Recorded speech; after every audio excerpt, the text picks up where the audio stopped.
কথা বলেছিলাম। তো আজকের এই পর্বে আমরা কথা বলবো একজন প্রকৃত নারীর বৈশিষ্ট্য নিয়ে। দেখুন, আমরা যে ওয়ার্ল্ড অর্ডারে থাকছি, সেই ওয়ার্ল্ড অর্ডারে gender education, secularism, liberalism, hedonism, এটা একজন নারী পুরুষের সংজ্ঞায় বৈশিষ্ট্যে এতটা বিকৃতি সাধন করেছে যে প্রকৃত পুরুষও আমরা চিনতে পারছি না, প্রকৃত নারীও আমরা চিনতে পারছি না। এটা ট্রু যে বর্তমান এই গ্লোবাল সিস্টেমে যারা নারীত্বের রোল মডেল, আমরা যদি তাদের মধ্যে খুঁজতে যাই তাহলে আমরা প্রকৃত নারী সত্তা খুঁজে পাবো না। এই সভ্যতায় নারীর সফলতা হচ্ছে সেটাই যে কতজন পুরুষ তার সাথে শুতে চায়, কতজন পুরুষ তাকে শ্রদ্ধা সঙ্গী হিসেবে পেতে চায়। এই গ্লোবাল ওয়ার্ল্ড অর্ডারে একজন নারী তখনই সফল, তখনই সে প্রকৃত নারী যখন সে নিজের দেহকে প্রদর্শন করে নর্তকীদের মতো নাচানাচি করে টাকা আর্ন করবে। এটাই কি নারীত্ব? এটাই কি নারীত্বের সফলতা? আমাদেরকে একটা বিষয় বুঝতে হবে যে বায়োলজিক্যালি নারী হওয়া আর সত্যিকার অর্থে চিন্তা চেতনায় আদর্শ নারী হওয়ার মধ্যে আকাশ পাতাল পার্থক্য আছে। শরীরের ভাঁজ দেখিয়ে TikTok, ইনস্টাতে lakh lakh fan follower কামানো, প্রথা ভাঙ্গা, স্বাধীনতার নামে নিজের শরীরের কাপড় খোলা, নারীদের সকল কমনীয়তাকে ভেঙ্গে চুরমার করে নারীদের কমনীয়তাকে ঝেড়ে ফেলে পুরুষের মতো হতে যাওয়া, এটা সাহসী নারী এবং প্রকৃত নারীর বৈশিষ্ট্য নয়। আজকে সমাজ সভ্যতা এই পর্যায়ে এসে দাঁড়িয়েছে যে নারীরা বাচ্চা কাচ্চা নিতে ভয় পায়, স্বামী সংসার করতে পারে না, সন্তান প্রতিপালন করতে পারে না, গৃহস্থালির টুকরে কাজও করতে পারে না। যে কোনো ব্যাপারে 19 থেকে 20 হলে যারা সুইসাইডের ডিসিশন নিয়ে নেয়, তারা পাকার সাথে ওড়না পেঁচিয়ে আত্মহত্যা করে বসে। এই হলো আমাদের নারী সমাজ। তাহলে প্রকৃত নারী কারা? প্রকৃত নারীর বৈশিষ্ট্য কি? প্রকৃত নারীত্বের রোল মডেল কারা? হ্যাঁ, তারা হলেন উম্মাহাতুল মুমিনিন, হযরত আয়েশা রাদিয়াল্লাহু তাআলা আনহা, রাসূলুল্লাহ সাল্লাল্লাহু আলাইহি ওয়াসাল্লামের কন্যা ফাতিমা রাদিয়াল্লাহু তাআলা আনহা, সাফিয়া রাদিয়াল্লাহু তাআলা আনহা, সুমাইয়া রাদিয়াল্লাহু তাআলা আনহা, খাওলা, তারাই ছিলেন নারীত্বের রোল মডেল। চলুন আজকে আমরা কোরআন হাদিস এবং ইসলামিক স্কলারদের মতামত থেকে প্রকৃত নারী এবং তথাকথিত মডার্ন নারীদের মধ্যে 11টি বৈশিষ্ট্য নিয়ে কথা বলবো। আশা করি প্রকৃত নারীর বৈশিষ্ট্যর বিষয়গুলো আপনাদের কাছে স্পষ্ট হয়ে যাবে। নাম্বার 1, প্রকৃত নারী স্বামীর সাথে শ্রদ্ধা, সম্মান এবং ভালোবাসার সম্পর্ক রাখে। সব জাহাজে যেমন একজন ক্যাপ্টেন থাকে, একজন প্রকৃত নারী পরিবারে স্বামীর কর্তৃত্বকে মেনে নেয়। স্বামীর যে হক সে সেটা আদায় করার যথাযথ চেষ্টা করে, স্বামীকে দৌড়ের উপর রাখে না, স্বামীকে অসম্মান করে না।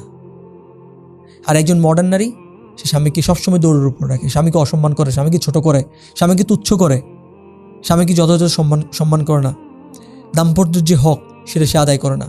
নাম্বার 2, আবহমান প্রকৃত নারী স্বামীর টাকাকে নিজের টাকা মনে করে, এই ক্ষেত্রে লজ্জা করে না, হীনমন্যতায় ভোগে না। আর তথাকথিত মডার্ন নারী সে নিজে টাকা আর্ন করতে না পারলে হীনমন্যতায় ভোগে এবং জীবনটা ব্যর্থ হয়ে গেছে এমন ধরনের কিছু মনে করে বসে। নাম্বার 3, প্রকৃত নারী সন্তান প্রতিপালনকে সর্বোচ্চ প্রায়োরিটি দেয়, আর তথাকথিত মডার্ন নারী কেরিয়ারকে প্রায়োরিটি দেয় এবং সন্তানকে প্রয়োজনে বউয়ের হাতে ছেড়ে দিতে দ্বিধাবোধ করে না। নাম্বার 4, আবহমান প্রকৃত নারী নিজের সকল সৌন্দর্য স্বামীর জন্য রেখে দেয়, সে স্বামীর জন্য স্বাস্থ্য পছন্দ করে। আর তথাকথিত মডার্ন নারী স্বামীর সামনে এলোমেলো অবিন্যস্ত থাকতে পছন্দ করে আর পরপুরুষের সামনে সুন্দর করে সেজেগুজে থাকতে পছন্দ করে। নাম্বার 5, প্রকৃত নারী পুরুষদেরকে প্রতিযোগী মনে করে না, বরং সে পুরুষদেরকে সহযোগী মনে করে। আর তথাকথিত মডার্ন নারী পুরুষদেরকে নিজের প্রতিদ্বন্দ্বী মনে করে, ক্ষেত্র বিশেষ সে পুরুষ বিদ্বেষী হয়। নাম্বার 6, প্রকৃত নারী লাজুক, নারীসুলভ, কমনীয়, নম্র, ভদ্র এবং ঘরে হইচই করে না, নিজের নারীত্ব নিয়ে হীনমন্যতায় ভোগে না। আর তথাকথিত মডার্ন নারী নারীর চিরায়িত বৈশিষ্ট্যগুলো নিয়ে হীনমন্যতায় ভোগে, সে মনে মনে পুরুষের মতো হতে চায় এবং পুরুষের মতো কাজ করতে পারাকে সে নারীর ক্ষমতায়ন মনে করে। নাম্বার 7, প্রকৃত নারী পোশাক আশাক এবং শালীনতায় আল্লাহ এবং তার রাসূলের বিধানকে মেনে চলে। আর তথাকথিত মডার্ন নারী সমাজ, সভ্যতা, সংস্কৃতি, মিডিয়া, পাশ্চাত্যের অনুসরণ করে নিজেকে খোলামেলা উন্মুক্ত প্রদর্শন করাকে সাহসিকতা মনে করে এবং যাতে ওটার মাধ্যম মনে করে। নাম্বার 8, প্রকৃত আবহমান নারী কখনো ছেলেদের সাথে প্রেম করে না, আর তার ব্যক্তিত্বের কারণে ছেলেরাও তার সাথে মিশতে সাহস করে না, তার সাথে প্রেম করে না। আর তথাকথিত মডার্ন আধুনিক নারী তার জাস্ট ফ্রেন্ড, বয়ফ্রেন্ড, অনলি ফ্রেন্ডের অভাব হয় না, ছেলেদের সাথে সে হই হুল্লোড় করে বেড়ায়, সে প্রেম না করে থাকতে পারে না, ছেলেদেরকে নাকে দড়ি দিয়ে ঘুরানো, ছেলেদেরকে নাচানোকে সে স্মার্টনেস মনে করে। নাম্বার 9, প্রকৃত নারীরা ভবিষ্যৎ স্বামীর জন্য নিজেকে হেফাজত করে, নিজেকে বিশ্বস্ত রাখে। আর তথাকথিত নারীরা তার বয়ফ্রেন্ডের সাথে লং ট্যুর, তারপরে লঞ্চের কেবিন, লিটনের ফ্ল্যাট, যার তার সাথে শুয়ে পড়া ইত্যাদি ছাড়া থাকতে পারে না। অবৈধ গর্ভপাত সব জায়গায় তার অবাধ বিচরণ।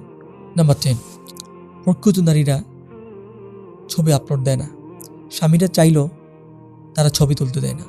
আর তথাকথিত মডার্ন নারীরা যেখানে সেখানে সোশ্যাল মিডিয়ায় ছবি আপলোড দেয়।